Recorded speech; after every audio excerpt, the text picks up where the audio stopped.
Brought to you by Palvi Agrico.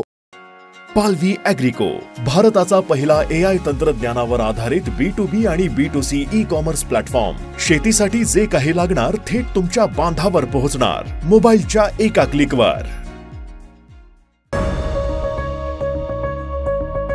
कोई बोले राम राम कोई खुदा है असं म्हणत अमृता फडणवीस यांचं नवं गाणं प्रेक्षकांच्या भेटीस आलंय. मुख्यमंत्री देवेंद्र फडणवीस यांच्या पत्नी या नेहमीच त्यांच्या गाण्यासाठी चर्चेत असतात. याआधी देखील अमृता फडणवीस यांची अनेक गाणी रिलीज झाली आहेत. सध्या त्यांच्या नव्या गाण्याची सोशल मीडियावर चांगली चर्चा आहे. सर्व धर्म समभावाचा संदेश देणारं गाणं अमृता फडणवीस यांनी गायलंय. एका गुरुद्वारात या गाण्याचं चित्रीकरण झालं असून अमृता फडणवीस या गाण्यात पाहायला मिळतात. टी सिरीजने या गाण्याची निर्मिती केली आहे. 24 ऑक्टोबरला हे गाणं रिलीज करण्यात आलं असून टी सिरीज भक्तिसागर या यूट्यूब चॅनलवर आत्तापर्यंत 28 लाख लोकांनी हे गाणं पाहिलंय. या नव्या गाण्याच्या माध्यमातून अमृता फडणवीस सर्वधर्म समभावाचा संदेश देत आहेत. अमृता फडणवीस यांनी एक्सवर पोस्ट लिहित याबाबतची माहिती देखील दिली आहे.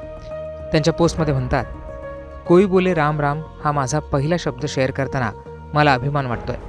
गुरु नानक देवजींच्या संदेशाने प्रेरित एक खोल दिव्य अनुभव.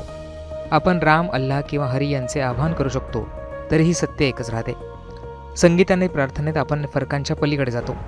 श्रद्धेचे सार एकता, शांती आणि प्रेम आहे हे शोधून काढतो.